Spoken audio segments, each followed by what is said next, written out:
À la différence des marchés traditionnels, la chaîne de distribution moderne et plus particulièrement les grandes surfaces exige de la plupart des produits alimentaires qu'ils soient emballés. Ça vaut aussi bien pour les denrées d'importation que celles issues de la production locale.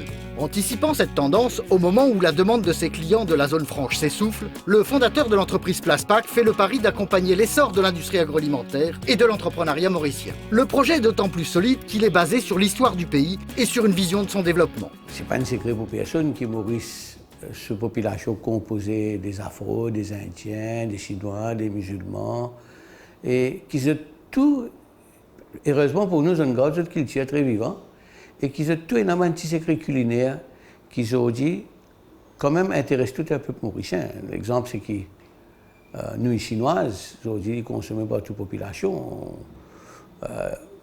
Bonbons piment, samoussa, dal pourri, peut produire Maurice d'une base industrielle.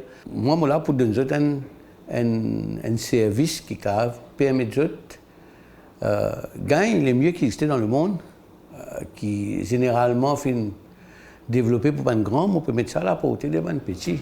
Afin de relever ces défis, l'entreprise se construit comme un prestataire global en matière d'emballage. Nous nous équipons strictement pour le marché local et le marché régional, dans le sens que nous avons un équipement, un design pour faire une petite série, mais surtout un produit qui nous mettons à la disposition de entrepreneurs, c'est basé strictement sur la conservation et qui permet aux entrepreneurs locaux de trouver d'autres produits à côté d'un produit des grandes marques qui sont importées, sans qu'ils aient besoin de ganacer ou hésiter ou abaisser.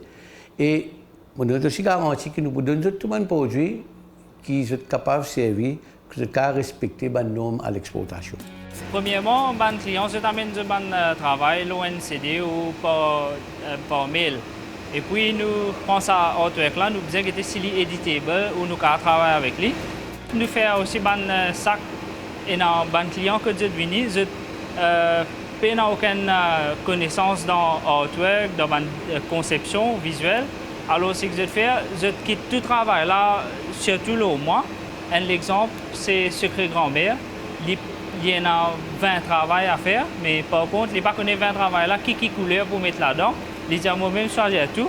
En un lieu, il vient, il juste confirme mon travail là, sur un texte bon.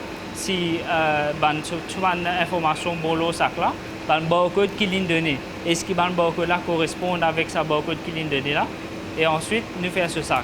L'emballage est aussi un vecteur de communication dont quelques-uns des principaux messages sont en effet résumés dans le code à barre ou barcode. Vous connaissez?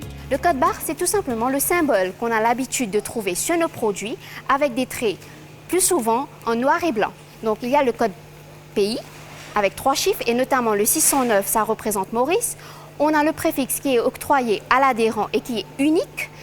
Ensuite, nous, notre assistance technique, on explique comment octroyer, donc comment attribuer le numéro à un produit spécifique et qui sera unique. On termine donc le numéro par une clé. Ce code à barre permet un langage commun entre tous les opérateurs et tous les acteurs de la chaîne d'approvisionnement.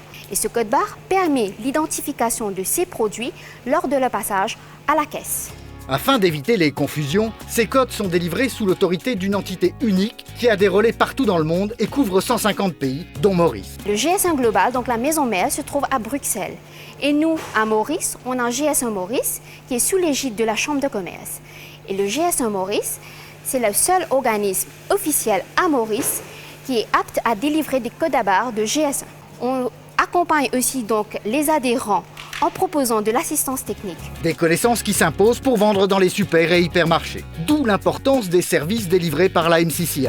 Nous avons, nous, mis en place une politique adaptée pour les petites et moyennes entreprises pour leur permettre justement de rejoindre cette chaîne de distribution. Ça participe en fait à une des missions principales de la Chambre de commerce qui est de donner aux entreprises un maximum d'informations, un maximum d'outils pour mieux développer leurs transactions, pour mieux développer leur activité.